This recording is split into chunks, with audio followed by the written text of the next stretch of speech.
Hi everyone. So today we will discuss the January 2022 Pure Mathematics paper 1. Start with question number 1. They are asking you to integrate 8x cube over 5 minus 2 over 3x to the power 4 minus 1. And they ask you to give each term in its simplest form. Okay, so how do we integrate? So 8x cube over 5 minus 2 over 3x to the power 4 minus 1. The first thing when you are integrating is you need to make sure all your x terms are what? Up in the numerator. Now you can see the first term 8x cube over 5 is fine. Okay, so I can rewrite it as integration of 8 over 5 x to the power 3. This is okay, we can integrate. But 2 over 3 x to the power 4, you can see here we have an issue, x is in the denominator. So before you integrate, you must make sure x is in the numerator. Okay, so it's in the denominator, make sure you take it to the numerator. So what happens here? Minus the 3 is down. Okay, the 3 stays down, you bring x up and it comes up as what? X to the power minus 4, and then you have here minus 1. Okay, so now everyone is ready to be integrated, so we'll integrate everyone together.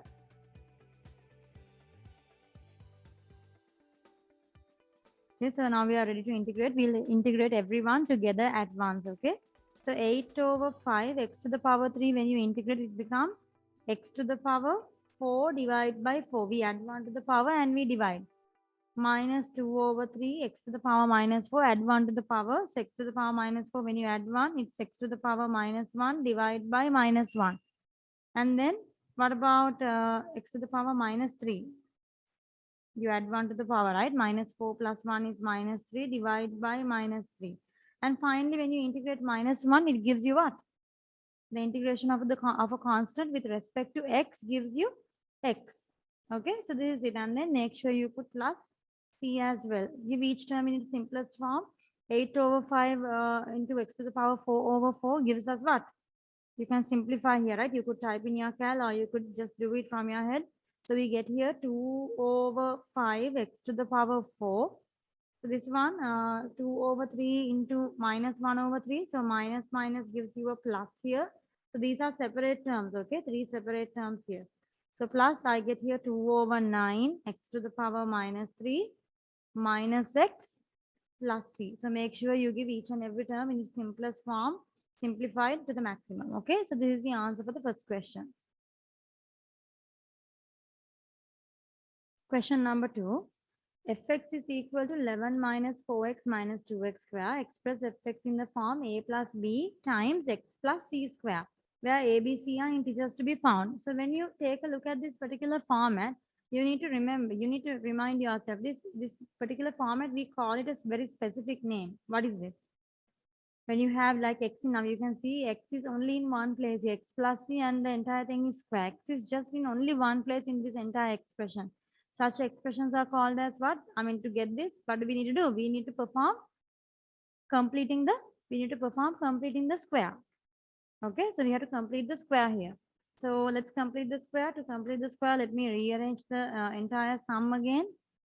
So fx equals 11 minus 4x minus 2x square. So what you do is first rearrange the sum. Basically, you get here minus 2x square minus 4x plus 11. Is that okay? And then what we do here is to complete the square, you need to make sure your x square coefficient is 1, right? You don't have any negative 2. You don't have any, you should not have any coefficient with the x square. So what I do here is normally when I complete the square, what we do is we take out the coefficient of the x square. We only take these two terms. You could take all three as well, but I take out only from these two. So we'll take minus 2 out first. What's remaining when you take minus 2 out? So when you take minus 2 out, it means you are dividing by a minus 2, isn't it? Taking a minus 2 out means you are dividing by a minus 2. What happens? You end up getting here a positive x square minus 4 minus 2. When you take out, it's going to be a plus 2x. This is okay. And separately outside the bracket, there's a plus 11. Okay, so to complete the square, I need my x square coefficient to be positive 1. Okay, so once I come to this particular stage, now I can go for the completing square. So I keep the minus 2 out, keep the big bracket here. Okay, now let's go for the completing square. What happens? So I put another bracket in. Instead of x square, I write x plus, I put half the coefficient of my x. So this is 2x, half the coefficient of that is 1. Only the coefficient. Close the bracket, we'll square it. And then a minus, it's always compulsory minus. And then you square the number you have in here. So 1, when I square it, I get 1. Okay, so this is the way I complete the square. And then we need to close the big bracket. So this is the completing square of this part inside the bracket. And then separately outside, we have plus 11. Then what do? We open the bracket with minus 2. So with minus 2, I'll open this bracket. With minus 2, I'll open this bracket. So I need to multiply minus 2 with x plus 1 square. And I have to multiply minus 2 with minus 1. So what do we get here? Minus 2 times x plus 1 square. Minus 2 into minus 1 is? Minus 2 into minus 1 is plus 2 and then plus 11. So what happens here? We can simplify here a little bit further. Plus 2 and plus 11 gives us plus 13. So basically, this is the completing square format. If you want to give it exactly in this, a plus b times x plus c square, which means basically they've taken the 13 front. 13 minus 2 times x plus 1 square. So this is the answer for part A. Okay, is this clear? Part B. Sketch the graph of the curve C with equation y equal fx, showing clearly the coordinates of the point where the curve crosses the y-axis. Okay, how do we sketch the graph when they give it to you in the completed square format? So basically, the rule is if you have y a times, or basically let's say here the format they've given is b times x plus c square plus a. So what's the format? Now depending on the x square coefficient, now you know this is a quadratic graph. So depending on your x square coefficient, I mean whether it's positive or negative, okay, depending on whether your x square coefficient is positive or negative, you need to decide whether your graph is a minimum graph or a maximum graph. If x square coefficient is negative, it's a maximum graph. If your x square coefficient is positive, it's a minimum graph. So in here, so in this situation, if your b value is positive, if b is positive, it's a minimum graph. If b is negative, it's a maximum graph. Okay, so these are things that you learn in your P1 book theory. Okay, and then there's one more thing with the completed square format. There are some specific things that you should know. So when you draw the graph, this x plus c, looking at the completed square format, you can directly write the coordinate of the turning point. You can directly write the coordinate of the turning point by looking at this. So what's the turning point here? When you have x plus c square, now you have here x plus c square. So turning point coordinate will be, these are theories once again. The turning point coordinate will be, if you have x plus c here, you take the opposite sign. The turning point coordinate, x coordinate will be minus c. I'm writing here a, right? Okay, the turning point x coordinate will be minus c. The y coordinate is directly this plus a. The y coordinate is directly this plus a. So this is the theory you need to know. Okay. X plus c square, when you have here, the x coordinate of the turning point is minus c and the y coordinate of the turning point is directly plus a. The same value you have over here, you don't need to change the sign. X coordinate only, sign will change. So looking at that, I think let's take a look at our part B. So let's try to draw the graph. So my fx is equal to, let me rearrange, minus 2 times x plus 1 square plus 13. First thing is you have to decide whether it's a maximum or a minimum. So according to the theory I just told you now, is this maximum or minimum? The x square coefficient outside, you can see you have a negative 2, which means what? But minus means it's a maximum. So you identify this is a maximum graph. You identify this is a maximum graph, which means the graph goes like this, maximum shape. And then what about the turning point coordinates? So what about the turning point coordinates? Turning point coordinates will be x plus 1 means it's going to be minus 1. Okay, you have to change the sign for the x coordinate, and y value will be 13. Y value is going to be 13. Okay, so then let's sketch the graph, and they say they clearly want to see which place. They say they want to clearly show clearly the coordinates of the point where the curve crosses the y-axis. Okay, so then let's draw the graph. So y and x. So what are my special points? The first thing is the turning point is minus 1, comma 13.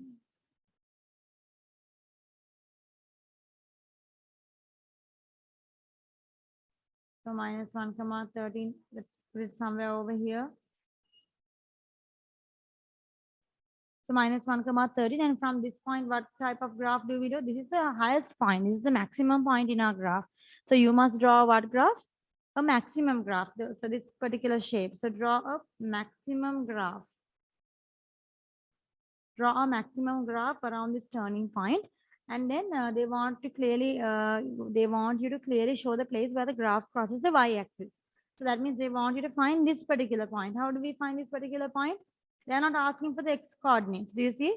They are not asking you to find the place where you cross the x-axis. They only want you to find the place where you cross the y-axis. So how do you find the place where you cross the y-axis? When you cross y-axis, x is going to be, when you cross y-axis, x will be 0. So input x as 0, fx equals minus 2 times 0 plus 1 square plus 13. So input x as 0. What do we get here? Minus 2 times 0 plus 1 square is 1 plus 13. I end up getting here minus 2 plus 13, which gives me plus 11, which gives me plus 11. So the coordinates, they say the coordinates. So basically it's going to be 0, comma 11. When you cross the y-axis, x is 0, y is 11. Okay, so this is the sketch of the graph.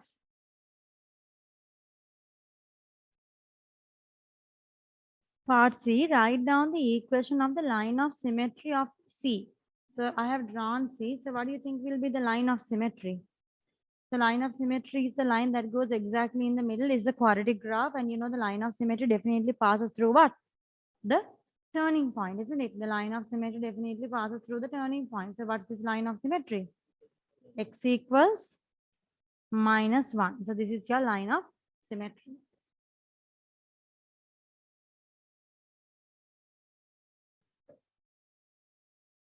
Okay, question number 3. Okay, we need to show in this question, you must show all stages of your working and you should not rely on your calculator for the answers, which means you must show written working in this question. So they've said here fx is equal to x plus root 2 square and plus 3x minus 5 root 8 square. Express fx in the form ax square plus bx root 2 plus c, where a, b, c are integers to be found. Basically what? They want you to expand the bracket. They want to expand the bracket and give the answer in the most simplest form. Let's try it. Roman number 1, fx is equal to x plus root 2 square means it's x plus root 2 times another x plus root 2, isn't it? Square means write the same bracket twice. 3x minus 5 root 8 square means 3x minus 5 root 8 into 3x minus 5 root 8. Okay. Then let's open the bracket. X into x is x square. X into root 2 is root 2x plus root 2 into x is again root 2x. Root 2 into root 2 is plus 2. Okay, and then open the next bracket plus 3x minus 5 root 8 square. I get 3x into 3x is 9x square. 3x into minus 5 root 8. What does that give me? 3 times 5 is, minus 3 times 5 is 15 root 8x. Do you see? 3 times 5, 15 root 8x. Okay, and then continue opening. Minus 5 root 8 into 3 gives me minus 15 root 8x. And finally, minus 5 root 8 into minus 5 root 8 is plus, what do we get here? 25 root 8 into root 8 is what? You need to realize 5 root 8 into 5 root 8 is 5 times 5 is a 25. Root 8 into root 8 gives you directly 8. Root 8 into root 8 gives you directly 8. Okay, so this is the simplification. Now we need to add the like terms and get the final answer. Okay, so show all these methods. This is the method. You must show your method. Okay, then let's add the like terms. So who are the like terms? I can add the x square and the 9x square, which gives me how much? 10x square. Add the x terms. So you can see here I have root 2x, a plus root 2x, again a minus 15 root 8x and a minus 15 root 8x. So let's simplify. What do we get here? Plus root 2x plus root 2x. You know, when you're adding surds, you don't add the number inside the surd. You only add the number outside. I mean, basically, the third is common. So 1 root 2, we add the number outside. So it's like 1 root 2 here and 1 root 2. So it gives us 2 root 2, isn't it? So I get here 2 root 2x. And at the other two guys also minus 15 root 8, minus 15 root 8. Both are the similar type of search. Minus 15 gives you minus 30 root 8x. Is that okay? And then finally we have here plus 2 and plus 25 times 8. How much is it? 25 times 8 plus 2. 25 times 8 is 200. 200 plus this 2 is 202. Is that okay? So did I get my final answer? Is this what the final answer is supposed to look like? No, the final answer they say it's ax square plus bx root 2 plus c, which means the x coefficient has only a root 2. Now you can see here my x coefficient has a root 2 here and my x coefficient has a root 8 here. So what do you think about root 8? When it comes to root 8, isn't it something that we know to simplify? Root 8 is actually what? 2 root 2. Root 8 is actually 2 root 2. So you could replace your root 8 with 2 root 2. So let's replace it.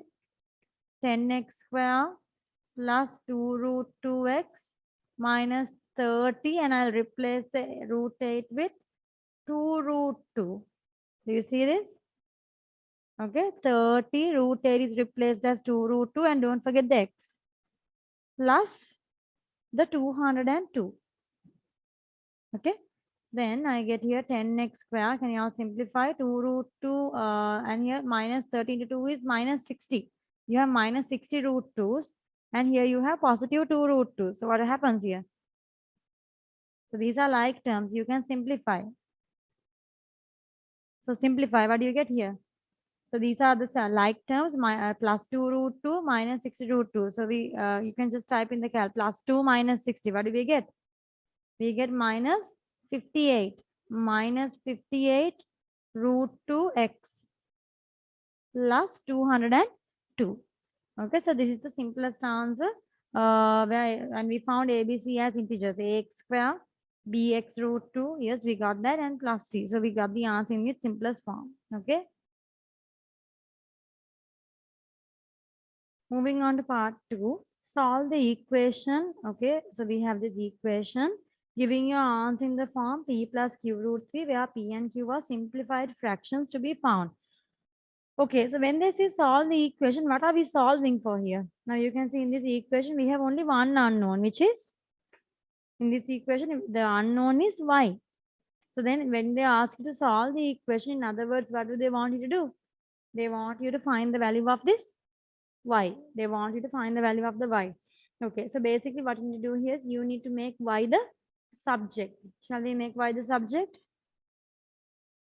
So I get here root 3 times 4y minus 3 root 3 equals 5y plus root 3. Okay, so I'll open the bracket here. So root 3 into 4y. So I get here 4 root 3y. Do you agree with me? The next part, root 3 into minus 3 root 3. What do we get? So when you multiply, so I get here, first of all, it's a minus 3 times root 3 into root 3 is? Root 3 into root 3 is a 3. Do you realize? So root 3 when you multiply with 3 root 3. So remember here the root 3 doesn't multiply with both the 3 and the root 3. That doesn't happen, right? It's a multiplication. So this root 3 will multiply this whole with this thing. I mean with this it means the root 3 multiplies to give you a 3. 3 times 3 multiplies to give you what? 9. You could just check it as well with your calculator. Okay, and then this is equal to 5y plus root 3. Okay, next step is what? Take all the y terms to one side and take the other the values without y to the other side. I'll take 5y here and I'll take the minus 9 to the other side. So I get here 4 root 3y minus 5y equals root 3 plus 9. Is that okay? So taking y out, I get here 4 root 3 minus 5 equals root 3 plus 9. So now we'll make y the subject, taking the 4 root 3 minus 5 to the other side as a division. So root 3 plus 9 dividing by 4 root 3 minus 5. So I come to this point. Is this the final answer? I made by the subject, but it's not done yet because the question says to give you an answer in the form p plus q root 3. So you can see this is not in the form p plus q root 3. You have a third in the denominator as well. So how do we get rid of the third in the denominator? Don't type it in the cal and write the answer at once. Again, they told you not to rely on the calculator. You must show every single step here. So how do we remove the third in the denominator? By rationalizing, isn't it? How do we rationalize? We multiply both up and down by 4 root 3 plus 5, the opposite sign of what we have in our denominator. Denominator, we have 4 root 3 minus 5. To remove the third from the denominator, I multiply by 4 root 3 plus 5. Okay. So I get here y equals, so again, let's manual multiplication. Root 3 plus 9 shall be manually multiplied.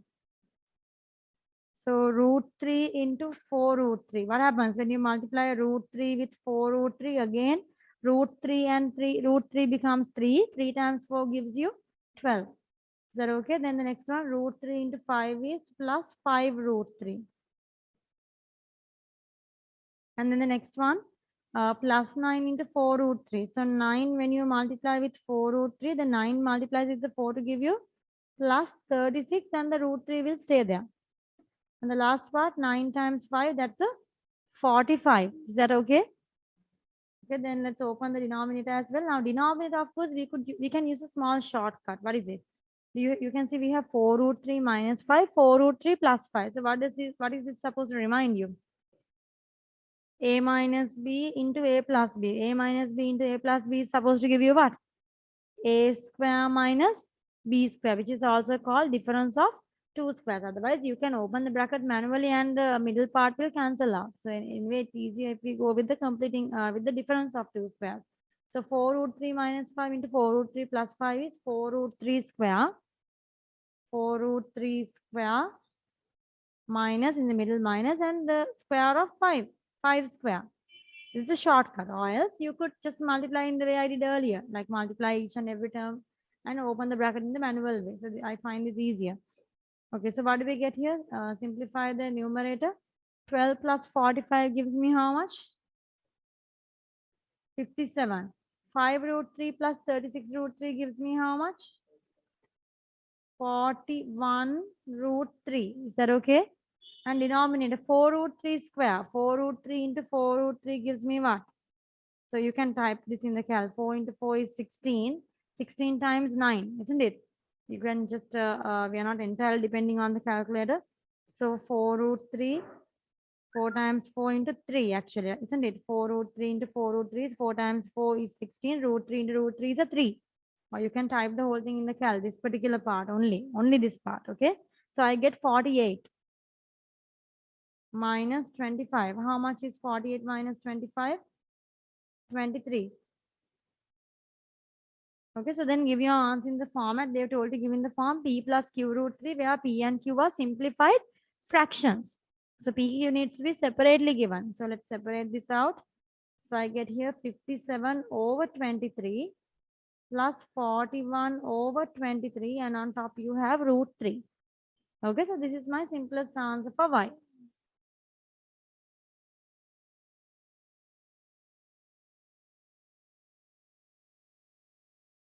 Question number 4. Okay, in this question, you must show all stages of your working. Again, solutions relying on calculator technology are not acceptable, which means you must show all the methods. Figure 1 shows a line L with equation x plus y equals 6 and a curve C with equation y equals 6x minus 2x square plus 1. The line L intersects the curves at the points P and Q, as you can see in the figure, right? Find using algebra the coordinates of P and the coordinates of Q. How do we find the coordinates of P and Q? So basically the curve intersects with the line. What do we need to do? Solve the equations, solve the two equations simultaneously, and make sure you show all the steps. Let's show all the steps and do the simplification. So I have my first equation, x plus y equals 6. Shall I make y the subject here? Y equals 6 minus x. Because I'm attempting to solve the equation of the line and the curve simultaneously. So the curve equation is y equals 6x minus 2x square plus 1. Now what do? I'm going to replace my y with this 6 minus x. That's how we solve simultaneous, right? Take the variable from one line and substitute the other one. So I'm going to replace y as 6 minus x here. 6 minus x equals 6x minus 2x square plus 1. So then we'll take, this is basically a quadratic equation. Like, let's take the terms to one side. Minus 2x square comes here as plus 2x square. The plus 6x comes here as minus 6x. Minus 6x and minus 1x gives you minus 7x. And then we get here 6, the plus 1 comes as minus 1. So 6 minus 1 is 5. This is okay. I get 2x square minus 7x plus 5 equals 0. Okay. So then we need to simplify. So you can factorize. Just make sure you don't write. You need to show your two factors before you. You should not just type the values in the cal and write the answer for x. So either you can use the factorization technique, or you can complete the square, or you can use the quadratic formula. Okay, so we'll go for the factorization. If you're using factorization, make sure you show the two brackets before you write the answer. So what are the two brackets here? You could use the cal here to write the two brackets, right? So what are the two brackets we get? What are the two x answers we get when we type ABC? A is 2, B is minus 7, C is plus 5. So you get x is x minus 1. So you get x equal 1, which means x minus 1. Make sure you show the bracket first, okay? And the other answer is you get x as 5 over 2. So when you have 5 over 2, are we going to write x minus 5 over 2? No. So you take the 2 here. So you get 2x equals 5. And you take the 5 here, 2x minus 5. So this is just reversing back the answer you got from the calculator. Okay. Or else you can do the factorization from your head. Okay. So then we come to this point. And then let's make each bracket equal to 0 and get the answer. So making each bracket equal to 0, I get here x plus 1 equals 0 or 2x minus 5 equals 0. I get x equals 1 or x equals to 5 over 2. This is okay. So these are my, so they want the coordinates. So coordinates doesn't mean just the x value. We also need to calculate the y value. To calculate the y value, let's use the easy equation. Let's use the linear equation. It's always advisable to use the linear equation when you're finding the value for y. Okay, so let's use when x equals 1. What's the y value? Y equals 6 minus x. So x is 1. 6 minus 1 is y equals 5. So one coordinate is 1 comma 5, and the other coordinate when x equals 5 over 2, I get y equals x, 6 minus x. 6 minus 5 over 2. So I get here y equals, how much is 6 minus 5 over 2? 7 over 2. So then basically I get here two coordinates, 1 comma 5. And the other coordinate is 5 over 2 comma 7 over 2. So then you need to say which P and Q. I think you can clearly see P has the lower x coordinate, Q has the higher x coordinate, isn't it? So P is comparatively having a less value of x. Q has comparatively a higher value of x. So I think this should be P and this should be Q. I think even from the y coordinates, you can see P has a higher y value in comparison to Q. Q has a lower y value. So anyway, you can choose your P and Q coordinates here because you can clearly see they've marked P and Q. Okay, then let's move on to the next part.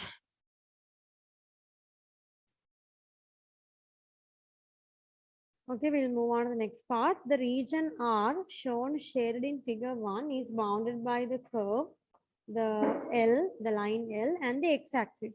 Use inequalities to define the region R. Okay, so be a little bit cautious here when you are defining the region R.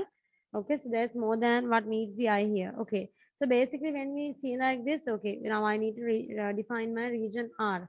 So what do you see here? The first one that you will consider is the quadratic equation. Now, which side of the quadratic equation have they shaded? You can see here they've shaded to the they've shaded outside, right? Kind of like they've shaded the outside of the quadratic equation. Do you see? This region R is like kind of like outward. So then so when you're going outward like this, what do we say normally? The inequality we write is y is Less than or greater than? We write y is greater than or equal 6x minus 2x square plus 1. Are you aware of this? When you say the inequality, when you say the quadratic equation, when you say y is greater than this particular quadratic equation, it means you are coloring outside. However, if you say y is less than, what happens? If you say y less than, it means you are coloring inwards, like this. So here you can see clearly you are coloring outwards. Do you see that you are coloring outwards? Okay, so that means we need to take y is greater than. So I'm coloring outwards. Do you see? So I'm taking y is greater than. And then the other one is what? The straight line. Now straight line is x plus y equals 6. So which way are we coloring from the straight line? You can clearly see we are coloring below the straight line. You see? I'm coming below, which means what? Which means my x plus y should be 1. Especially when you need to make sure your y is the positive here.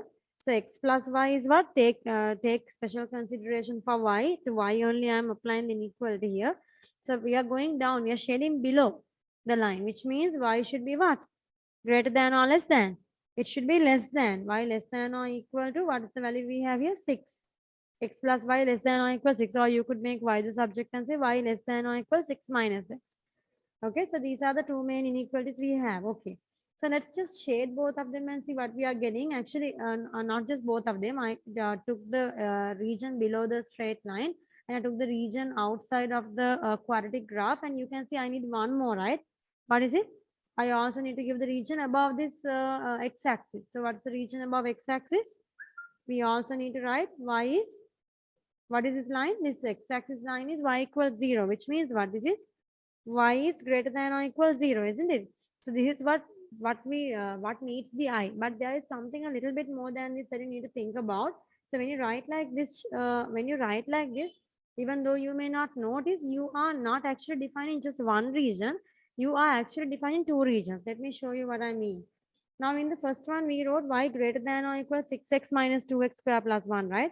So greater than means you identify that you're coloring outside of this quadratic graph, isn't it? That means it's not just one side, you're coloring outside for everyone, the entire graph. So let's mark like that. So this is what I mean. I'm color shading it in yellow. So this is the part I get for y greater than 6x minus 2x square plus 1, right? Okay, so now I need the, and then the next region I said was x plus y less than or equal 6. So basically x plus y less than or equal 6 means I need to take the region below this straight line, isn't it? This region, do you see? It's this region.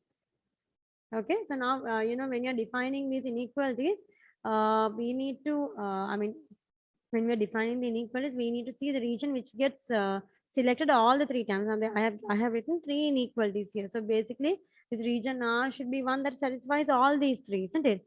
So here y greater than 0 gives me what? Y greater than 0 means it's the part above this line, right? So it goes up also. So this is y greater than or equal 0.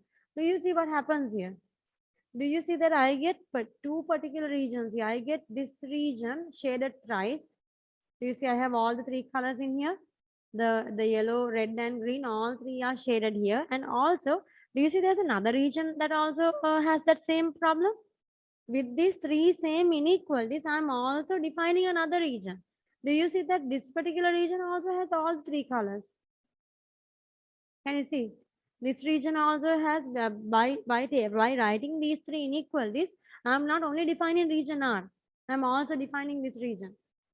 Do you see what I'm talking about? So therefore, writing these three is not going to be enough to secure you the 3 marks. Okay, so you need to make sure that you define only region R. You need to make sure you're defining only region R. So how do I define only region R? We need to add one more inequality here.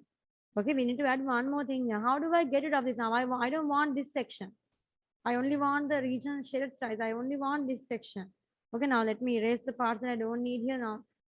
So these are things that colored twice. The twice colored part and the once colored parts are not required, right? So for the answer, I'm getting the regions that are colored thrice. So these are the regions that are colored thrice. These things I'm erasing. Okay, so these regions were colored once. They are not required. Okay, so do you see the regions that are colored thrice? This part is colored thrice. This part is colored thrice. This part also I can erase. Okay, I just erased all the unnecessary parts. Okay, so now I need to make sure with these three inequalities, I remove this part. How do I remove this part? How do I remove this part? So I think you just found out this particular x value, right? What is this particular x value? P coordinate x value was 1. P coordinate x value was 1. So you could write here. So then we write in a kind of like a specific way here.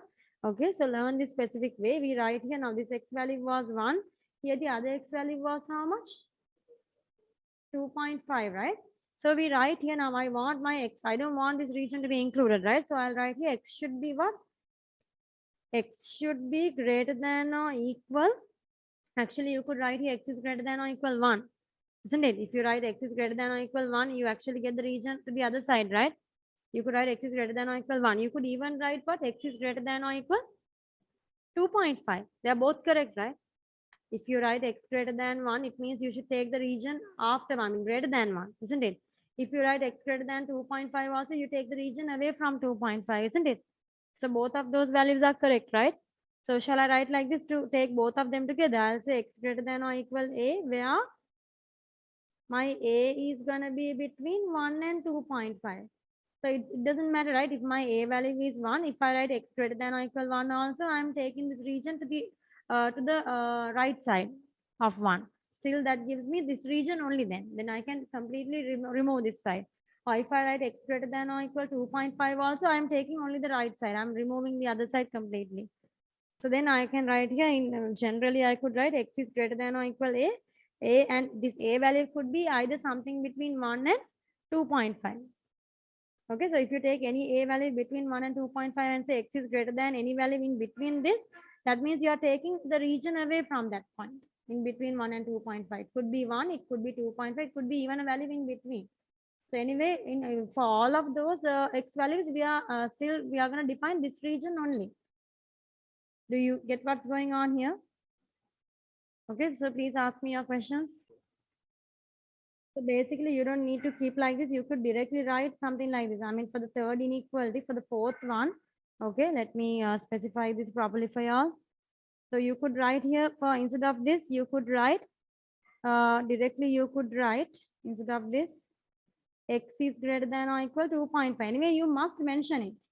You must mention it because if you do not mention it, you have two answer regions. You need to make sure that you are removing this. And by saying x is greater than 2.5 or by saying x is greater than or equal 1, then you clearly say, then it's clearly defined that you're taking this region. Okay, but just by writing these the three ones I marked with these yellow color arrows, you are not going to get the full mark. You need to make sure you write these three, and also in addition, you should write at least something called x greater than or equal 2.5, or you could write x greater than or equal 1. Just write something like this. Needs to be seen. It should be there to be seen so that you get the full mark. Okay. Okay, question number 5. Figure 2 shows a plan view of a semicircular garden A, B, C, D, E, O, A. Okay, A, B, C, D, E, O, A. This is the garden.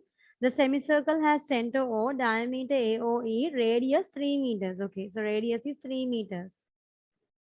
Then they say here the straight line BD is parallel to AE and angle BOA is 1.742, sorry, the straight line BD is parallel to AE and angle BOA is equal to 0.7 radians. So mark that angle BOA is 0.7 radians. Okay, and then show that to 4 significant figures, the angle BOD. So BOD is this particular angle, right? The angle BOD.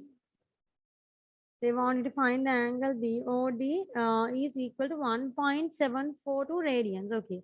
So how do we find this answer? How do we find this answer? First thing is that they have told you that BD and AE are parallel, isn't it? So then how do we use that fact to help us out here? Okay, so here since BD and AE are parallel, okay, and since you have the a semicircle here, so definitely what you need to realize here is that the angle on the other side will also be how much?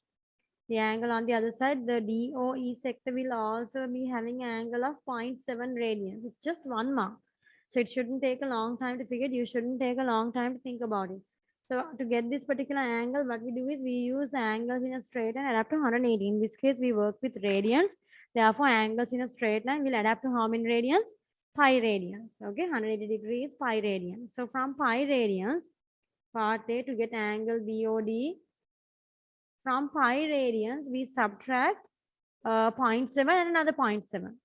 So we subtract the 2.7s and then you must be able to get that answer correct to 4 steps. So pi radians minus 0.7 minus 0.7. And I end up getting here 1.7415. So I get something like this, which gives me 1.742 correct to 1.74. That's the answer, right? Yeah, 1.742. You can see here 1.7415. So rounding it off, I get 1.742 radians.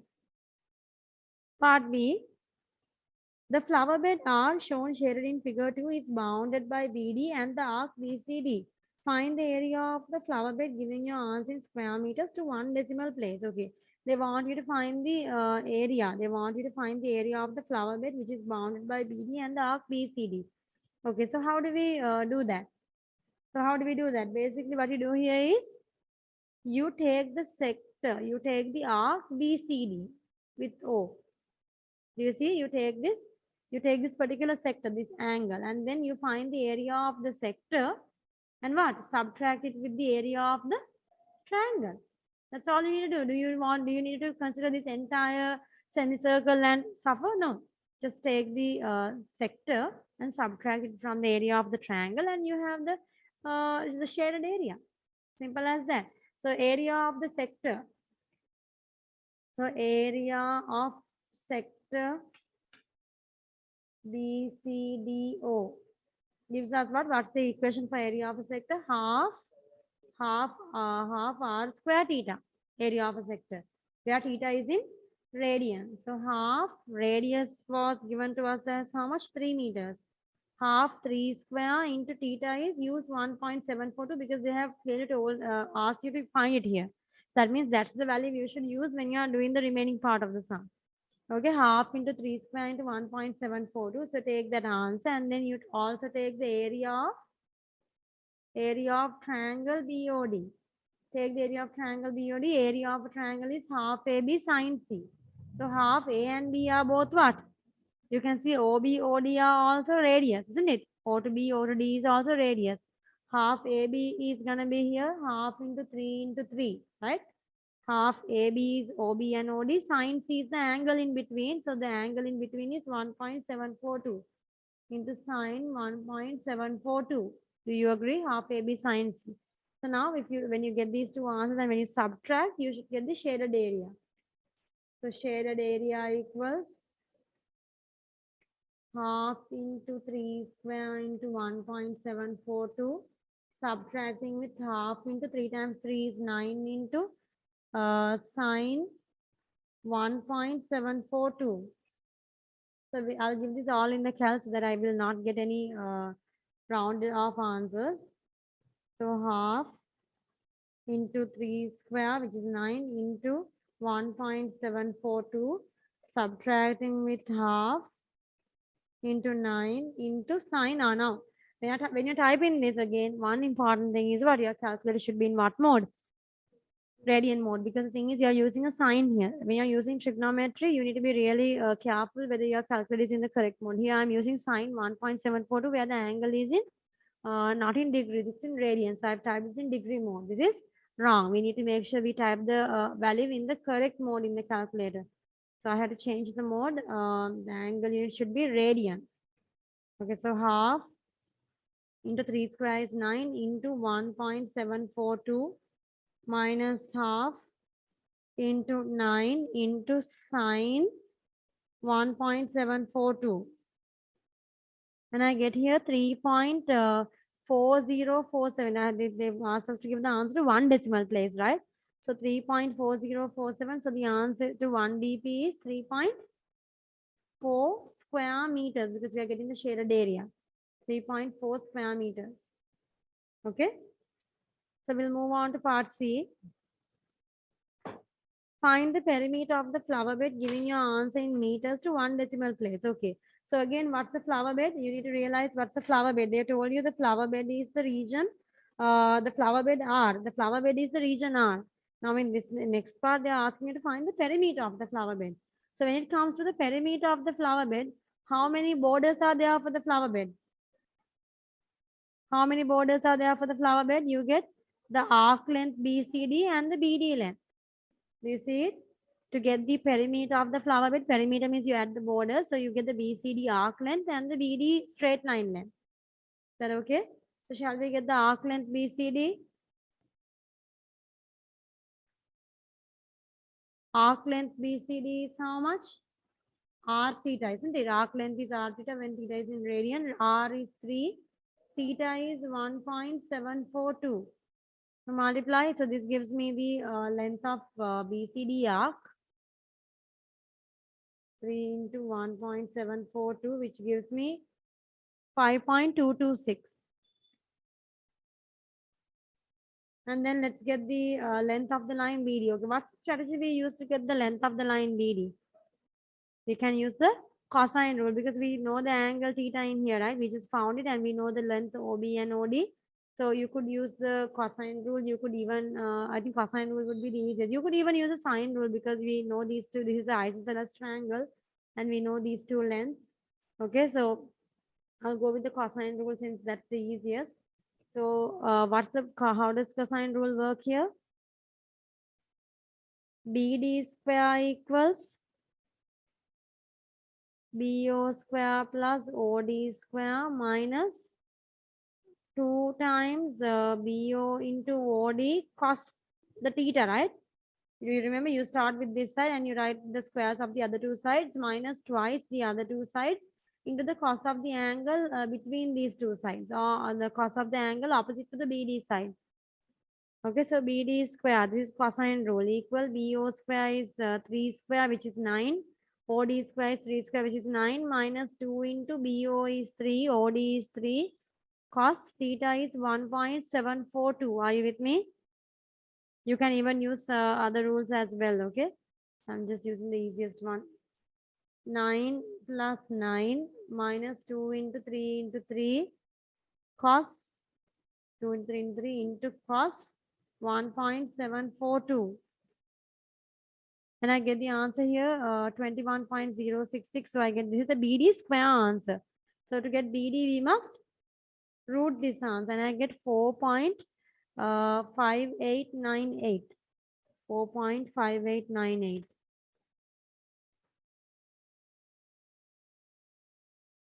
That also they want 1 dp, right? 4.5898. Okay, then let's get the perimeter.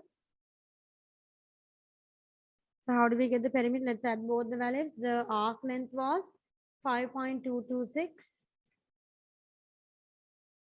Adding with 4.5898. What do we get here? I'm adding to this 5.226. And we get the 1 dp answer as 9.8. Is that okay? I get the 1 dp answer as 9.8 meters. Rounded off. Okay, so 9.8 meters. So this is the answer for part C.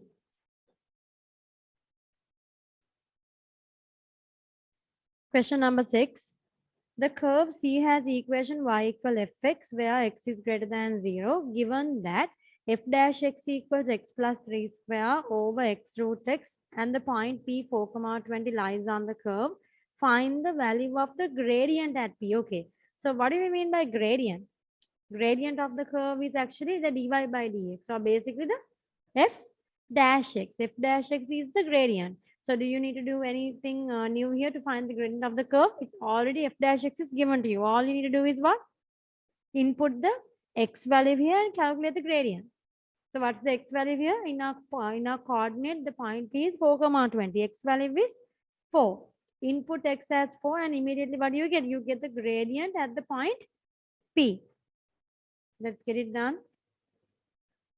Sixth one, part A, Roman number 1, f dash 4, or else we get at x equals 4, basically f dash 4.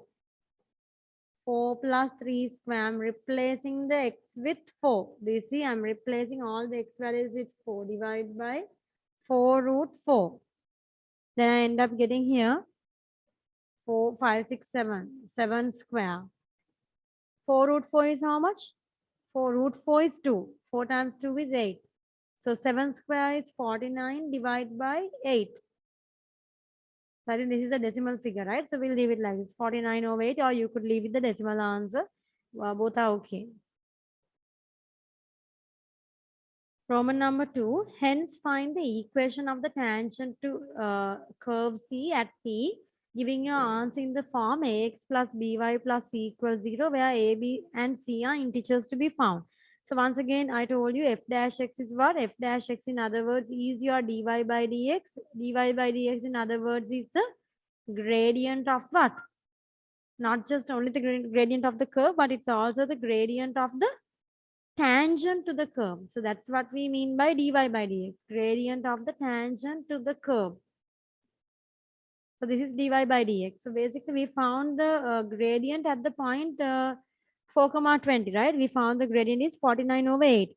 So now what I need to do is we need to find the equation of the tangent. So I know the gradient, and I also know the straight line passes through the point 4 comma 20. So is it difficult to find the equation?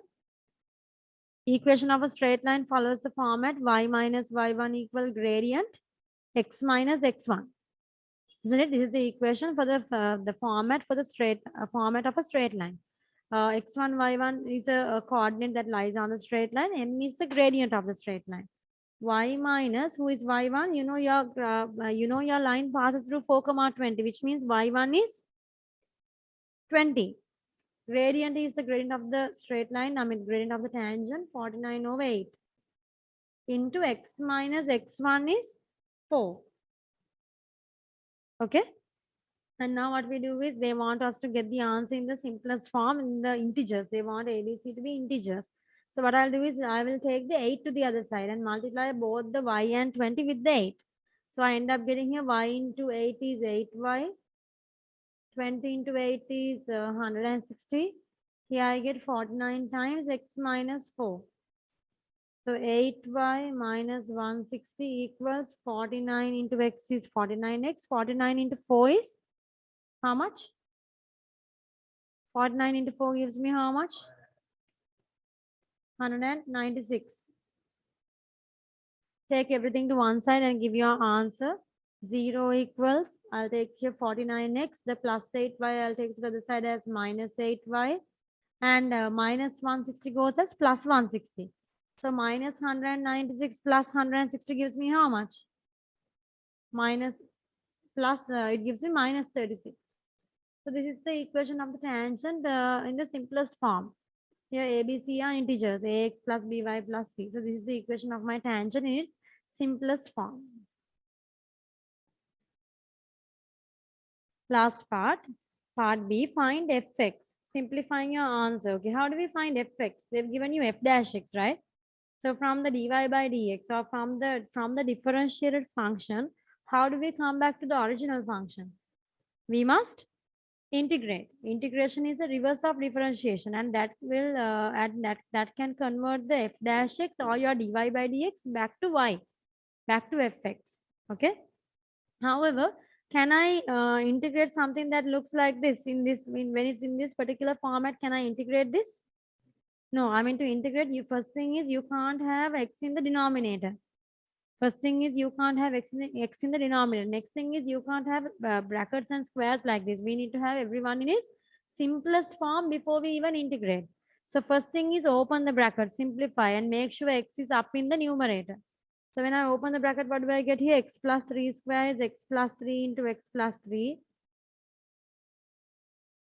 divided by x root x. Let's open the bracket. X into x is x square. X into 3 is 3x. 3 into x is 3x plus 6x altogether. Then last 3 times 3 is 9. Do you agree with me? And x root x also, I want to simplify it a little bit. X root x is actually, when you combine it, x root x in other words is x to the power 1 into x to the power half, right? So then when you multiply, powers are added. How much is it? X to the power 3 over 2, right? X to the power 3 over 2, because when same base multiplication powers are added, it's x to the power 3 over 2. So x root x in other words is x to the power 3 over 2, which is in your denominator. Do you agree with me? So now I can't yet integrate because I have x in the denominator. What should we do here?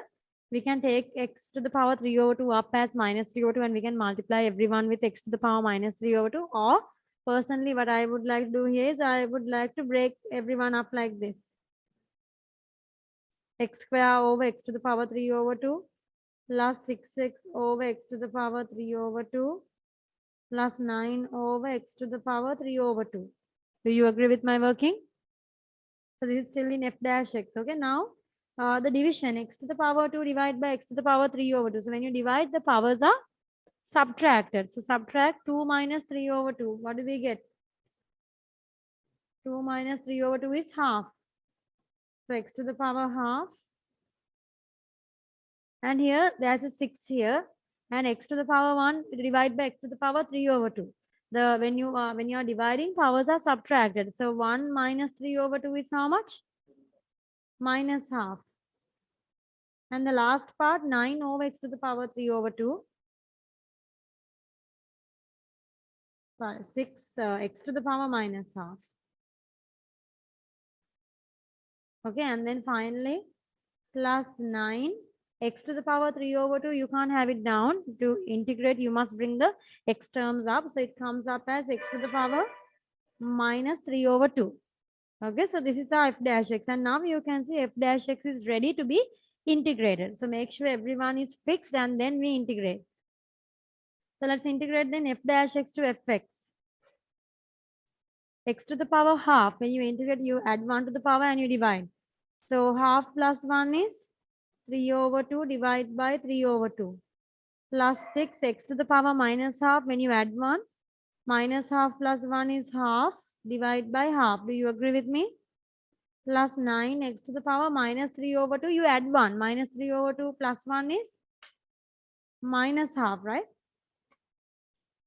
Minus 3 over 2 plus 1 is minus half. So divide by minus half, and don't forget what? The plus. See, whenever you integrate whenever you integrate in P1 integration, you always have the plus C. Okay, because we don't have limits in the P1 integration. Simplify fx equals, so x to the power 3 over 2 divide by 3 over 2. By now, all of you should know in the denominator, when you have another denominator 3 over 2, this denominator, the bottom value here, this 2 should come up. So you get here fx equals, so we get here fx equals 2 over 3 times x to the power 3 over 2. And here also the down half, the 2 comes up. Okay, it's the denominator half. So therefore the 2 comes up. 2 times 6 is 12. You get over 1. This one actually is not even necessary. 12 x to the power half. Plus over minus, plus divided by minus is minus 9. And again the 2 comes up and multiplies with 9 to give you 18 x to the power minus half. And finally you get plus c. Okay. So then are we done with fx? Are we done with this yet? Now you can see with 7 marks for this question. So you fix your f dash x to the proper format, you integrate, you're not done yet. What should you do now? You must also find the value of your c. So then how do we find the value of this c? So this is fx is our original curve.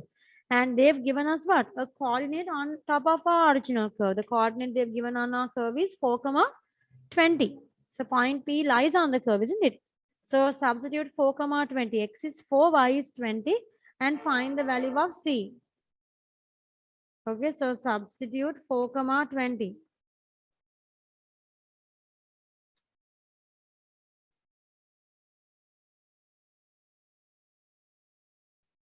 Two over 3 into 4 to the power 3 over 2 plus 12 into 4 to the power half minus 18 into 4 to the power minus half plus c. Okay, so simplify. 2 over 3 into 4 to the power 3 over 2 gives you how much? You could type it one by one. 4 is 2 to the power 2. You can do it in the cal, okay? 2 to the power 2. So I get 2 to the power 3, which is 8. 12 times 4 to the power half is 2. 18 times 4 to the power minus half is 1 over 4 to the power half, which is half. You can type it in the cal and check your answer. And fx is actually the y value. So not only the x value, you must also put the y value. Here your y value is what? The fx value is 20. So type all of this in the cal and get the answer on this side. 2 over 3 into, you could type 4 to the power 3 over 2 in the cal. I just did it. Plus 12 into 2 minus 18 into half. And I get this side as 61 over 3.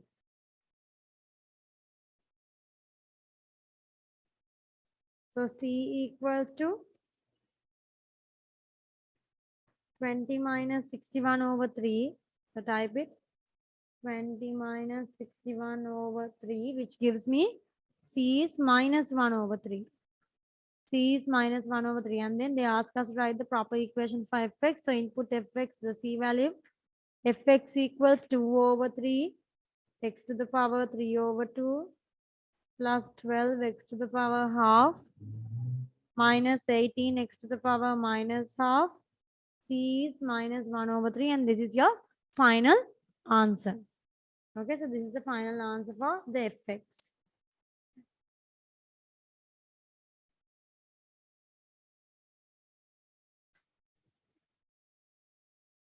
Question number 7. Figure 3 shows a sketch of part of the curve with the equation y equal fx, where fx equal x plus 4, x minus 2, 2x minus 9. Given that the curve with the equation y equal fx minus p passes through the point with coordinates 0, 50. Find the value of the constant p. Okay. Now again pay attention. What do they say here? Given that the curve with equation y equals fx minus p.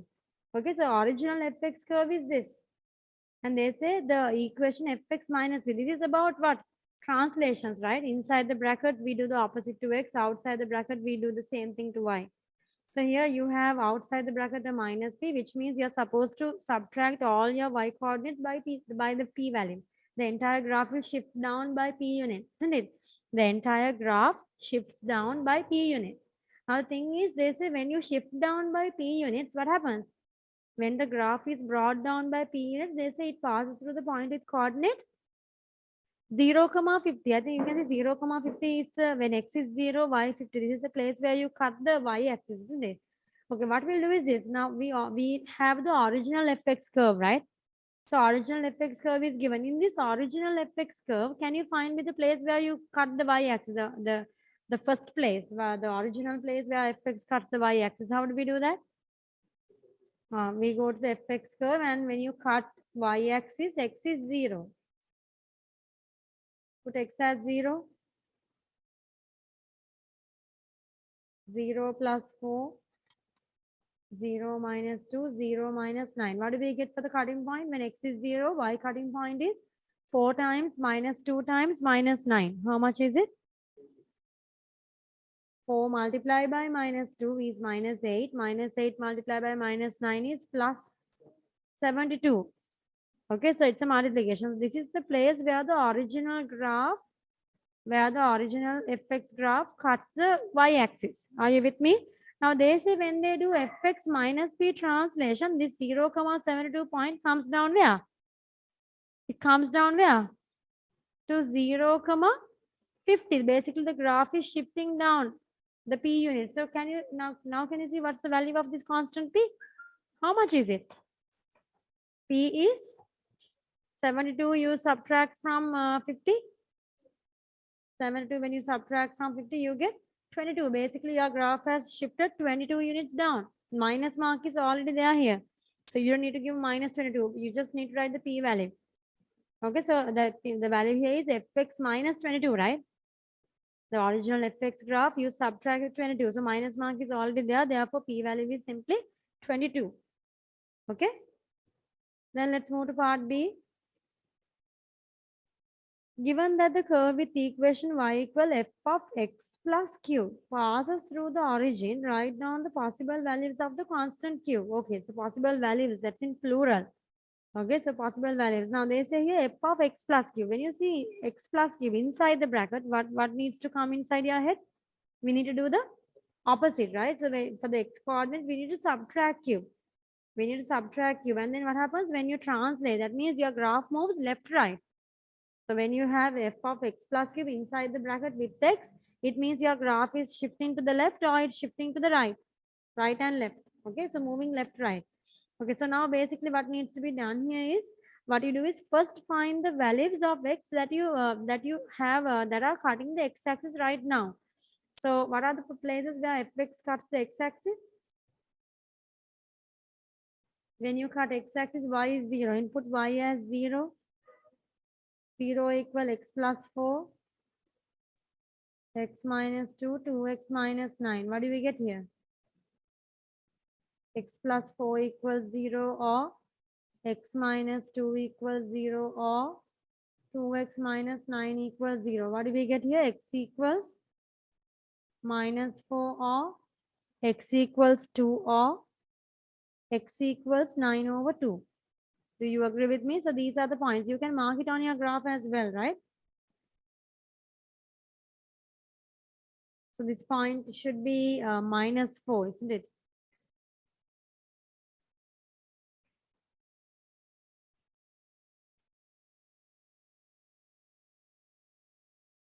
This point should be 2, 0.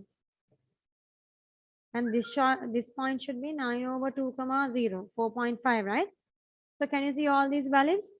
Okay, now what are we doing? We are going to move our graph. We are going to translate our graph horizontally. Okay, so x plus q means we should do the opposite. Okay, so if you are adding, we should subtract. Okay, anyway, I want, when I move my graph left, right, I want my graph to pass through the origin. So what are the ways that I can move such that this graph will pass through the origin? Tell me one value of q. One value of q is you could bring the, now you know there's there's a 4-unit gap to this point. Let's say this is point A. Let's say this is point B. Let's say this is point C. So point A, do you see if you shift the graph by 4 units to the right, the point A comes to the origin? Do you see the point A comes to the origin if you shift the graph by 4 units to the right? Which means what's the value for q here? What's the value for q? Are we doing plus 4 or minus 4? If I want my graph to go 4 units to the right, I should give plus 4 or minus 4 inside here. Not plus 4. Inside the bracket, we do the opposite to x. So if you give if this is f of x plus 4, what do you think you are doing? Will you add 4 to the x coordinates? F of x plus 4 means all the x coordinates you will subtract 4, which means you will go back by 4 units. The entire graph will go back by 4 units. Then will it pass through the origin? No. So then this should be f of what? X minus 4. F of x minus 4 means we do the opposite to x. So that means we add 4 to all the x coordinates. When you add 4 to the x coordinate here, then it goes through 0, 0. Which means one value of q is minus 4. From here you realize one value of q is minus 4. Tell me the next one, f of, now think about b coordinate. B is 2. So if you want to move the graph at the point B, you want to move it how many units back? It needs to go 2 units back and it goes to 0, 0. So what should you write here? F of x plus 2 or f of x minus 2? Should I write here x plus 2 or x minus 2? If I write x minus 2, what happens? If I write x minus 2, we do the opposite. The opposite is what? We add 2 to all the x coordinates. Then will this 2, 0 go to 0, 0 or will it go to 4, 0? If you do x minus 2, then you do the opposite, which means you add the x, you add 2 with all the x values. 2, 0 becomes 4, 0. Is this correct? No, you should write x plus 2 here, which means q value should be what? Q value should be 2. Q value, they are asking this q value that you input here. F of x plus q when they want the q value. So when you have x minus 4, that means q is minus 4. F of x plus 2 means here fx plus q. So f of x plus 2 means q is plus 2 because this particular person is your q value. Do you see? This is your q value. And isn't there another one point that we can take? Who is the other point? Point C, 9 over 2 or 4.5. So here also should I do fx minus 4.4, fx plus 4.5? I should take plus 4.5. If I take plus 4.5 only, we do the opposite and we subtract 4.5 and we go to 0, 0. Do you realize? So then q value is what? Directly this value is your Q. So Q is plus 4.5. So these are your 3 values of Q. Just 2 marks for it. Okay.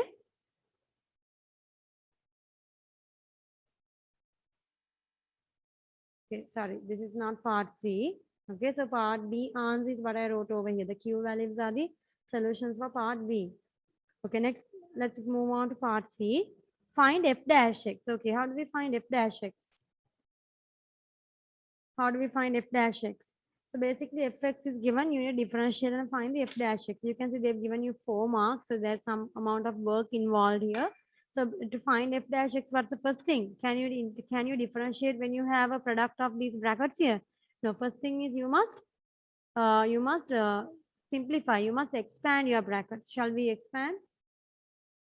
So fx equals x plus 4, x minus 2, 2x minus 9. Let's open 2 brackets at a time. I'll open the last two first.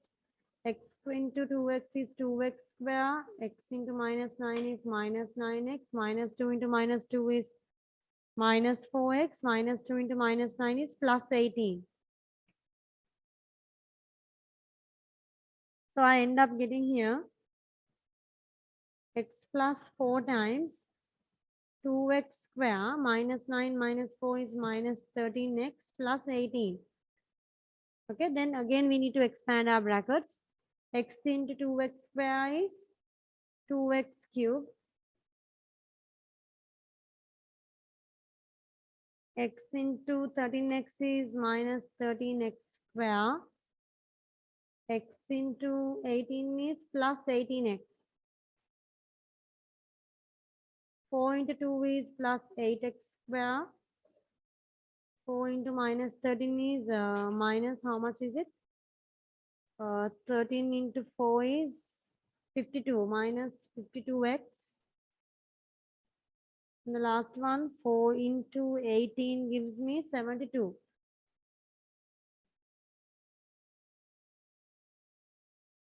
Okay, is this okay? So we'll simplify. I end up getting here 2x cubed minus 13x square plus 8x square is how much? Minus 13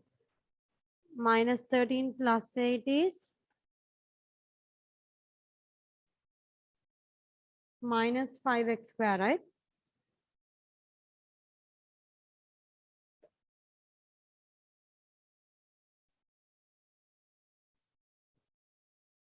And then plus 18x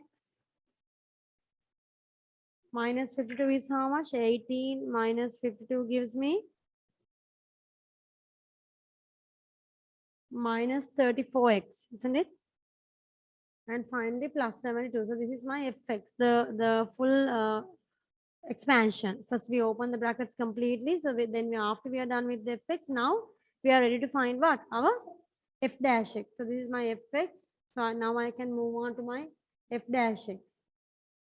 So f dash x we will differentiate. 2x cube differentiates to give you 6x square.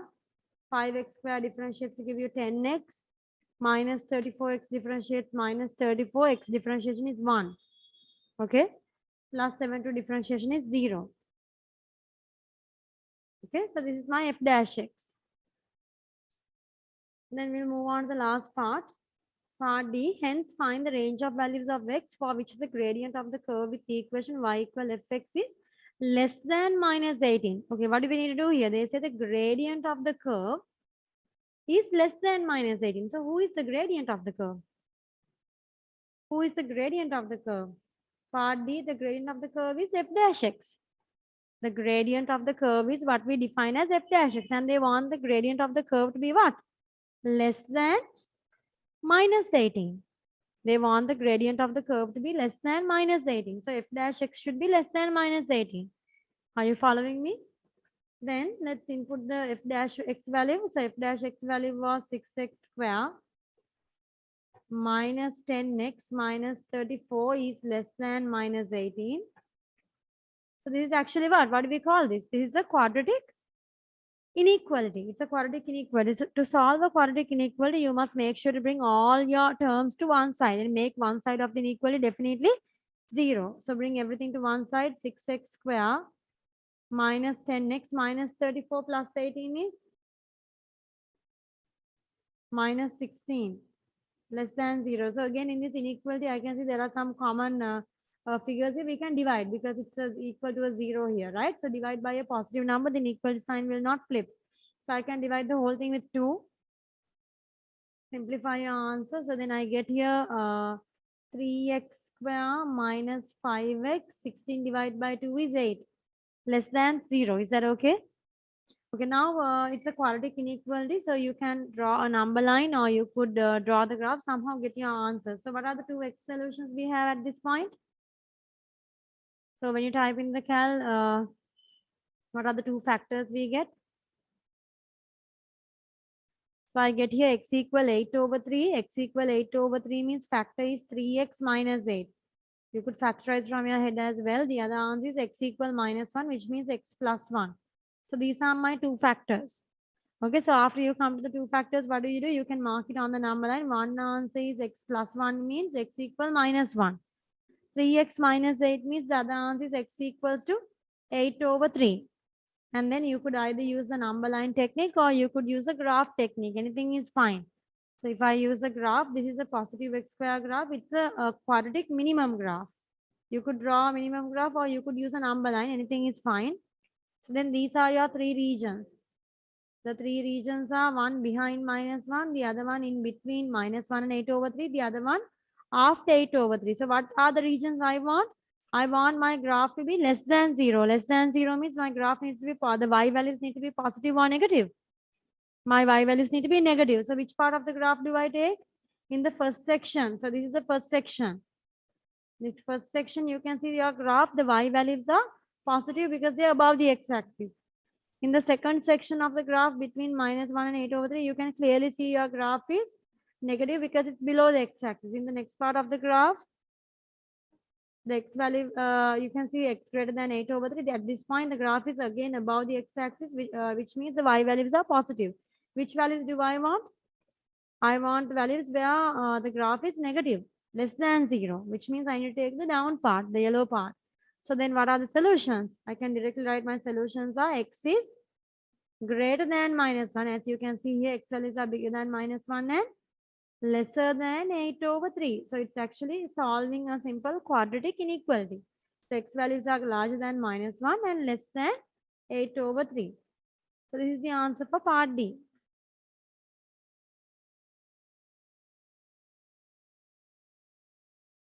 Question number 8. The line L1 has equation 2x minus 5y plus 7 equals 0. Find the gradient of line 1. How do we find the gradient of line 1? Basically, you need to rearrange your equation in the form y equal mx plus c. So when you rearrange, you can get the gradient. So you get here 2x plus 7. I'll move the minus 5y to the other side as plus 5y. Okay, and I'm going to make y the subject. So 5 comes as a division. 2x plus 7 divided by 5. So y equals separating 2 over 5x plus 7 over 5. Do you see the gradient now? Y equal mx plus c. Your gradient value is 2 over 5, gradient of line 1. Moving on to part B. Given that the point A has coordinate 6, minus 2, the line 2 passes through A and is perpendicular to line 1. So you need to kind of like you can draw a small figure to make things easier for yourself. So line 1 is given. And they say the point A has coordinate 6, minus 2. The line 2 passes through A and is perpendicular to line 1. Are you capable of drawing this diagram? Line 2 passes through the point A and it's perpendicular to line 1. So this is line 2. It's perpendicular to line 1 and line 2 also passes through this point A, which is 6, minus 2. They're asking you to find the equation of line 2. So what do I need to find the equation of the line 2? All I need is, we already have a point. All I'm needing is to find the gradient. Okay, so then I have the gradient of line 1, which is 2 over 5. So can't I find the gradient of the perpendicular line?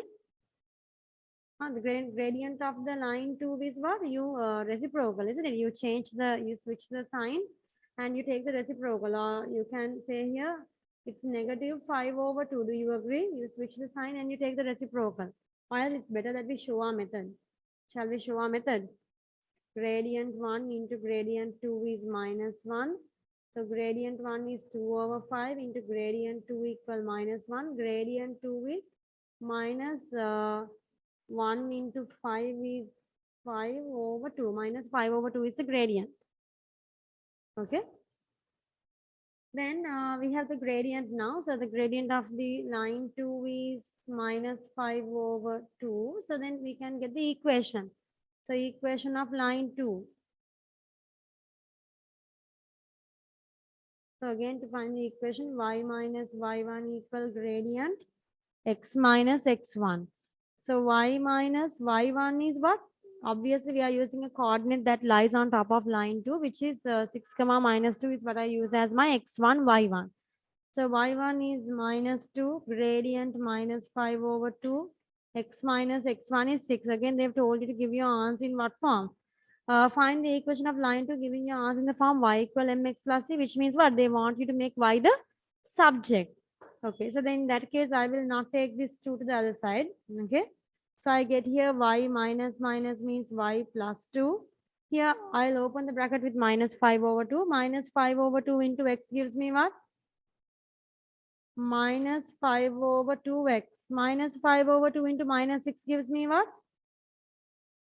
Minus 5 over 2 into minus 6 gives me what? 2 times 3, 6. 3 times 5, 15. Is okay? Take minus 2 to the other side. It goes as a subtraction. So I get here y equals minus 5 over 2x. 15 minus 2 is plus 13. So this is the equation of line 2. Okay, then they say in the next part, the lines L1 and L2 intersect at the point M. Okay, I think you can see in my diagram, the point M can clearly be seen. Point M is the place where the two lines intersect. Using algebra and showing all your workings, find the coordinates of M. So how do I find the coordinates of M? Basically, I have to solve the equation of the two lines simultaneously, isn't it? So I have already found the line 1 equation. This is line 2. Line 1, line 2 equations are found. All I have to do in part C is to solve those two equations simultaneously. So they ask us to show all the workings. Make sure you show every bit of your working. So in both the equations, you can see y is subjected, isn't it? In both the equations, y is subjected. So to find the cutting point, take the y value in one equation, substitute to the y in the other. Do you realize what I'm asking you to do here? Y equal to 2 over 5x plus 7 over 5 is line 1, y equal minus 5 over 2x plus 13 is line 2. So let's equate them. Minus 5 over 2x plus 13 is equal to 2 over 5x plus 7 over 5. Just equate them. This graph equals to this. And now it's a matter of solving it's a matter of making x the subject. So I think I can see here there's a denominator 2 and there's a denominator 5. So, this is entirely the simplification is up to you. I feel like taking multiplying, since this is the equation with the equal sign on, since there are terms on both sides, I'll multiply it with the common denominator. For 2 and 5, common denominator is 10. Shall I multiply with 10? That eliminates all the fractions. It eliminates all the fractions. Minus 5 over 2 into 10 gives me how much? Minus 5 over 2 into 10. 2 and 10 cancels. 5 times 5, I get minus 25x. The next one, 13 into 10. Each and every term multiplies with the 10 here, okay? 13 times 10 is 130. Equals 2 over 5x into 10. That gives me 4x. 7 over 5 into 10. That gives me 14. This is okay. Take all the x terms to one side. 130 minus 14 equals, I'll move the minus 25x here as plus 25x and the plus 4x. 130 minus 14 gives me how much?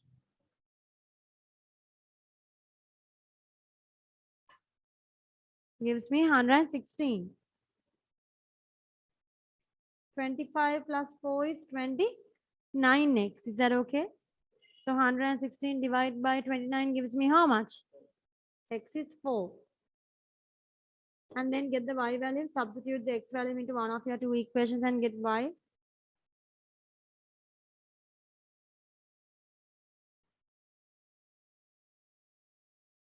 y equals 2 over 5x. Sorry, I'm going to replace it in the first equation.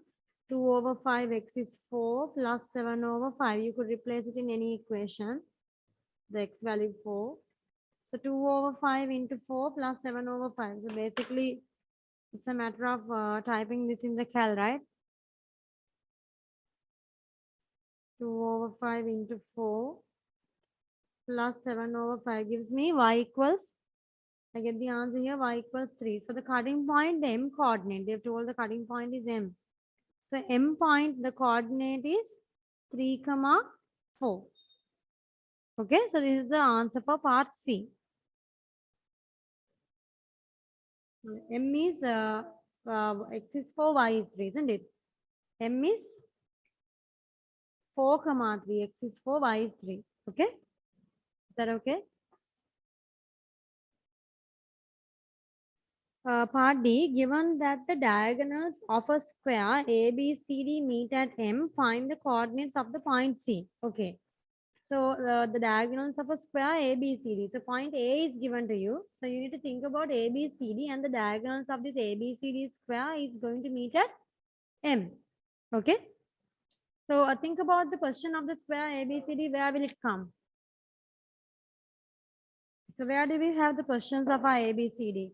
So obviously you need to realize, since there's a 90-degree here, the ABCD, point A is already there on line 2. So ABCD should come on where? Should definitely come on these line 1 and line 2, right? So maybe B comes somewhere, like we can roughly mark. Maybe B comes over here on line 1. Again, C should come on line 2. Again, D should come on line 1. So basically we end up creating a square. Okay. Now the important thing here is they say that the diagonals of the square meet at the point N. So what do we know about the diagonal of the square meeting at the point N? So what can we say about this point M? So there is, it's just 2 marks. Just 2 marks. So to find the point, they're asking us to find the coordinates of point C. And already we found the coordinates of point M in the earlier part C, right? So point M, this is point A, and the other side I have point C. And since this is a diagonal in a square, this M is the midpoint, isn't it? M is the midpoint, because in a square, the diagonals bisect each other. That means the distance from M to A and the distance from M to C is exactly equal. M is the midpoint of A and C. So I have the A coordinate as 6, minus 2.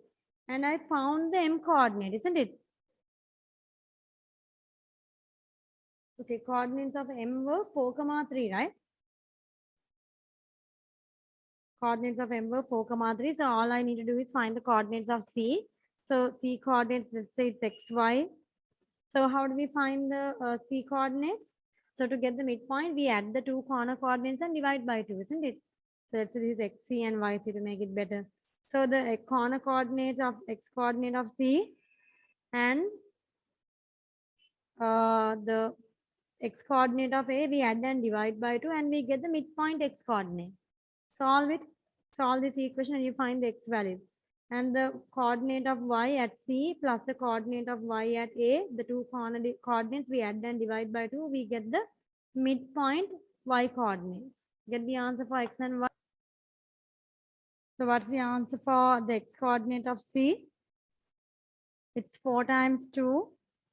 And then you subtract the 6, right? X coordinate of C is 4 times 2, 8. 8 minus 6 is 2.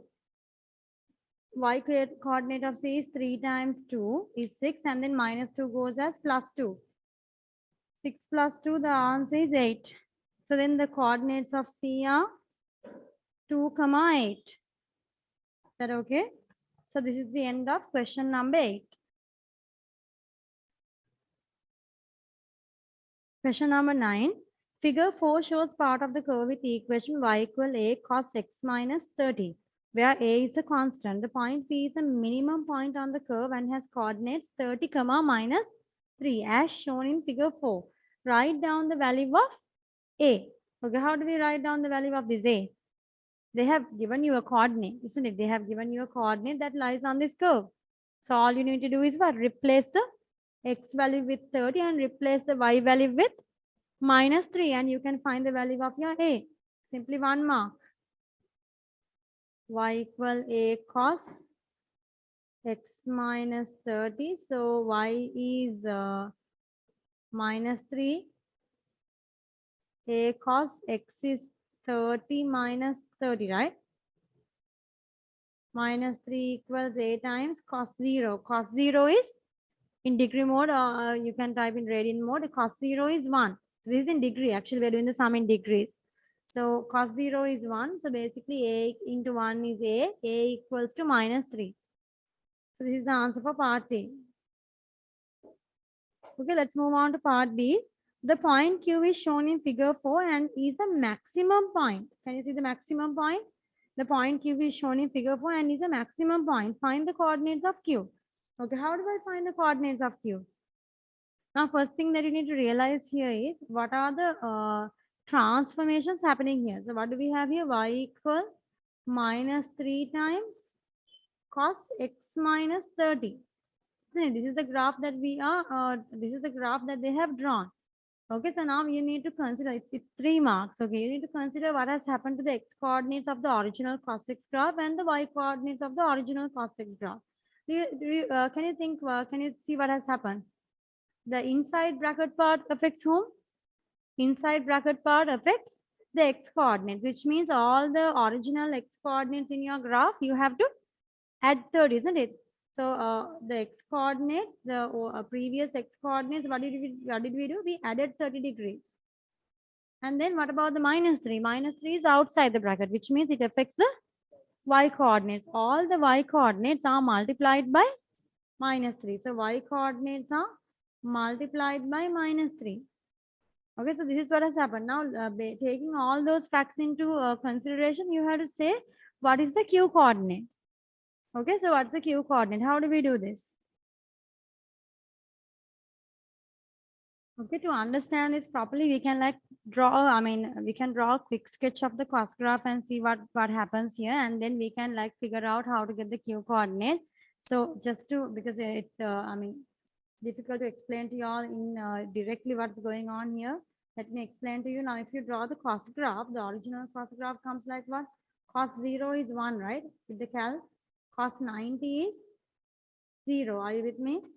Cos minus 90 is also 0 again. At 180, at cos 180, it's minus 1. Isn't it? This is how the cos graph goes. Again, at cos 270, it's 0. So this is how the cos graph looks, the original cos graph. Now what happens to the original cos graph? All the x values we add 30. So basically the 0, 0 goes to 0, 30. Okay, likewise. And also the most important thing here is what? We multiply all our y coordinates by minus 3, not just by 3, but by minus 3, which means now here your point was, the coordinate here was 0, 1, right? So the coordinate at 0, 1, do you see what happens to it? 0, 1 coordinate, the x coordinates, we add 30.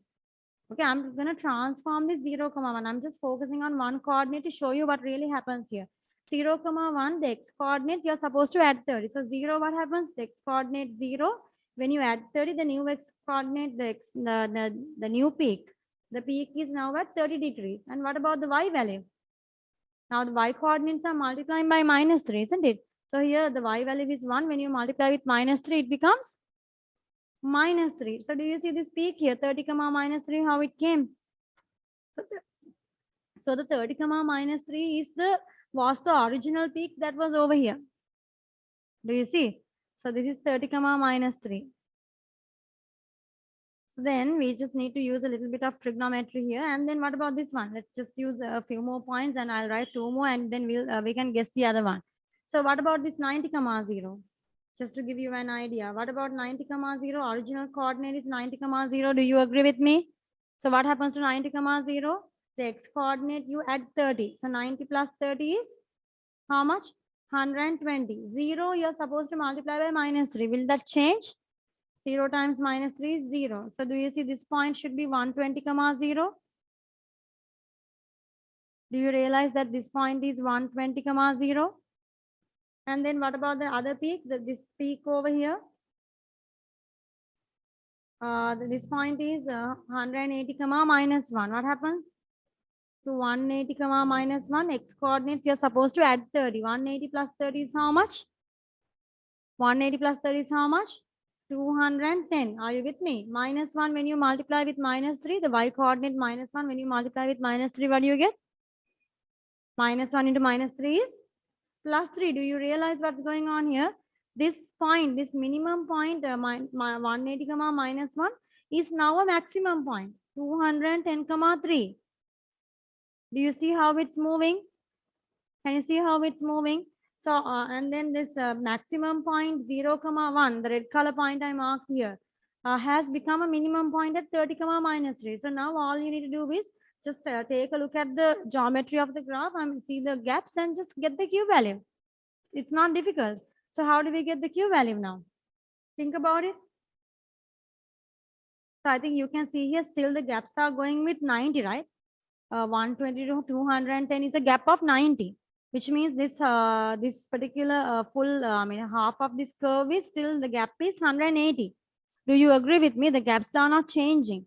So this is a 90, this other one, we have a gaps of 90, 30 to 120 is a 90, 120 to 210 is a 90. Do you see what's going on here? I think you can see the Q. For Q, I have already found the y coordinate for Q, isn't it? Didn't we already find the y coordinate of Q? Y coordinate of Q will be what? 3. So all I need to do is to find what? The x coordinate. How do we find the x coordinate? You need to realize that all these gaps are how much? 180. All of these gaps are the gap of 180. Do you see? All of these are gaps of 180. And then this is half a gap, which is how much? 90. So then, what do we have here? How much of a gap do we have? This is 120, right? So can't you write the x coordinate of Q? So what's the x coordinate of Q? Add all the gaps. The first gap is 120. The blue color one I'm writing. So 120 plus how many 180s are we adding? 1, 2, 3, 4 180s. 4 180s and I'm adding another 90. Are you with me? So 120 here. This was 120 here. 4 180s and another 90. Are you with me? So let's add everything. What do we get? 120 plus 4 180s plus 90. And I end up getting here 930. So the x coordinate of the Q value is 930. So basically the coordinates of Q are 930 comma 3. So the reason I did this was just to understand how the graph was moving. Okay, so there was no other reason. We just needed to see how the graph is moving, how the gaps are working. So once we find a few and we figure that out, we can find the remaining part. Okay, we can figure out the remaining gaps. We don't need to find individually every single coordinate. Just working with 2, 3 coordinates and understanding how the new graph moves helps us to realize the pattern. And then we go with the pattern. Okay.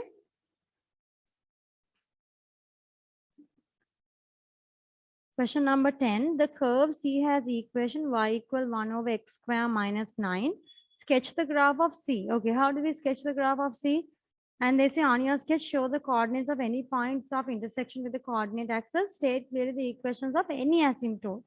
Okay, so to sketch this graph, what I do is it's quite simple. I first take the basic graph. What's the basic graph I take here? Instead of working with y equal 1 over x square minus 9, I work with y equal 1 over x square. So I start with my basic graph y equal 1 over x square. So what does the 1 over x square graph look like? Y equal 1 over x square is a graph that you learn in your P1 book. It looks like this. 1 over x, you have learned the graph types y equal 1 over x. And also you have learned the graph types y equal 1 over x square in the P1 book. This is the y equal 1 over x square graph. And in here, the asymptotes are what? The y-axis and the x-axis. X equals 0 line and y equals 0 line are asymptotes. So this is the y equal 1 over x square graph. This is the basic graph. Then what do we do to that graph? 1 over x square, what do we do here? Minus 9. What do you mean by minus 9? This minus 9 affects the x coordinates or the y coordinates? All the y coordinates. Minus 9 is outside of the 1 over x square. All the y coordinates, including the y asymptotes, will shift down by 9 units, because in y we do the exact same thing they ask us to do. Okay, so for the graph y equal 1 over x square minus 9, all I need to do here is this graph, this same graph needs to be shifted 9 units down. So basically the y equals 0 asymptote will move where? The all the y asymptotes, including the y coordinates, will shift down by 9 units. So y0 will now go to what? Y equal minus 9. Okay, and then will the x asymptote move? No. So I get here, I get this graph. Just move the same graph down. And I think you can see that this graph cuts the x-axis. It doesn't touch the y-axis, but it does touch the x-axis. Okay, so you need to find those 2 points where it touches the x-axis. So let's get those 2 points. How do I get those 2 points? So when you cut x-axis, y value is 0. So input y as 0. 0 equal 1 over x square minus 9. Minus 9 goes to the other side as plus 9 equal 1 over x square. Taking x square to the other side, 9 into x square, and I'll take the 9 to the other side equal 1 over 9. X equals square root of 1 over 9. I mean, when you put the root, put plus or minus. So x equals plus or minus 1 over 3. So then I get the 2 cutting points here. What are they? Minus 1 over 3 comma 0 at this point, and the other point is plus 1 over 3 comma 0. Is that okay? So these are the points. So I have found the coordinates of the points of intersection with the coordinate axis. The coordinates, make sure you give the coordinates because they use the word coordinates here. And also state clearly the equation of any asymptotes. So asymptotes are also marked x equals 0 and y equal minus 9. Is that clear?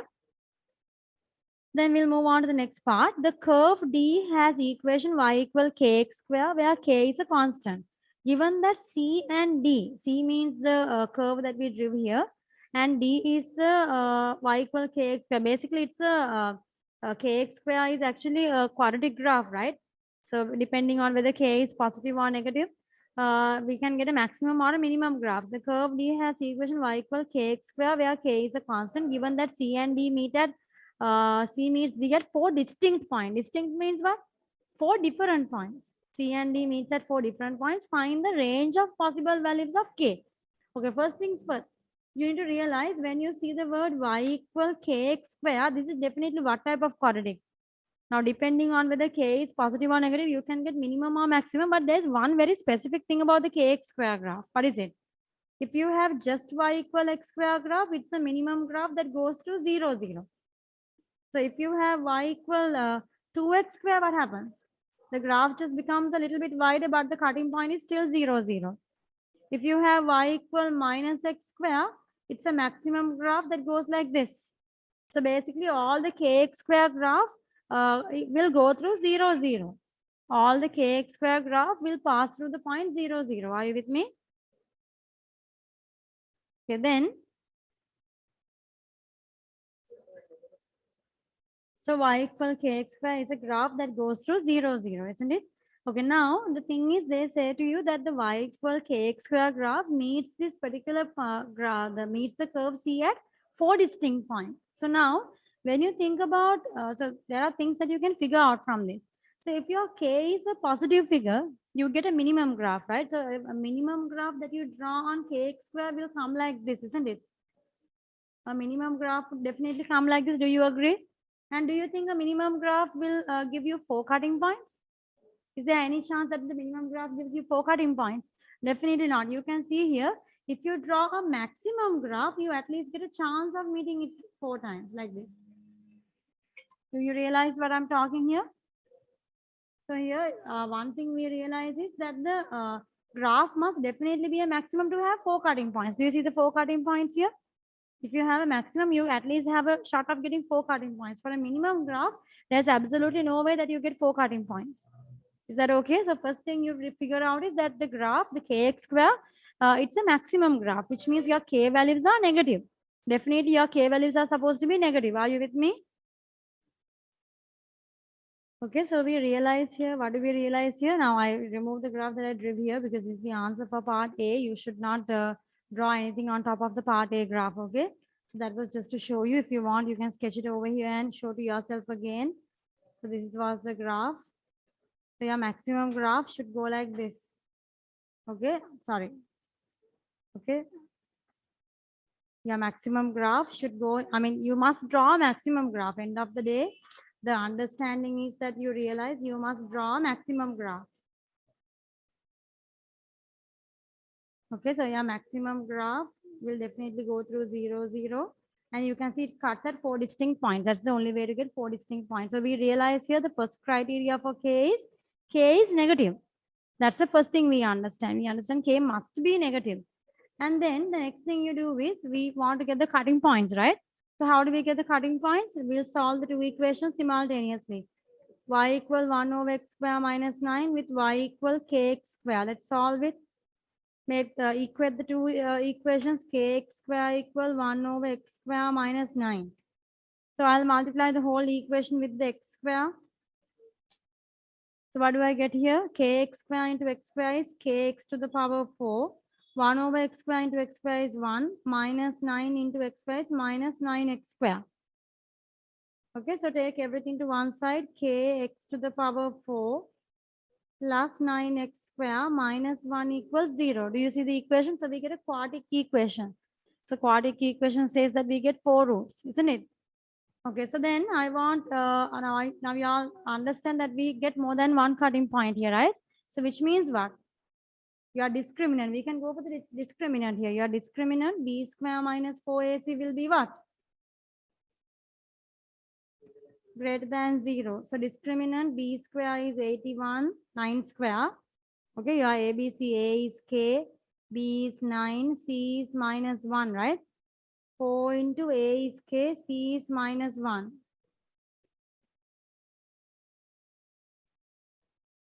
So we get here plus 4k, isn't it? So plus, minus 4 into minus 1, I get plus 4k. So I'll keep 4k here, take 81 to the other side as minus 81. So k greater than minus 81 over 4. Do you agree? So k values are supposed to be greater than minus 81 over 4. And also what do we know?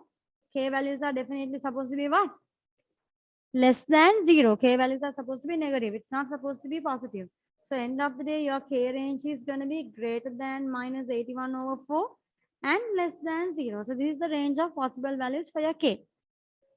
Okay. So it's important that you understand that you do this, that you take this part, that k is less than 0. If you do not check it from the graph by drawing on the graph, and if you do not realize that you have your quadratic graph must be a maximum, you will not be able to get this particular value for k. Okay, you will be equating and getting the discriminant and only be getting half of your answer. So you need to realize that you need to draw your maximum graph, and only the maximum graph is capable of meeting the graph at 4 distinct points. Okay. So this is the end of the Jan 2022 P1 paper.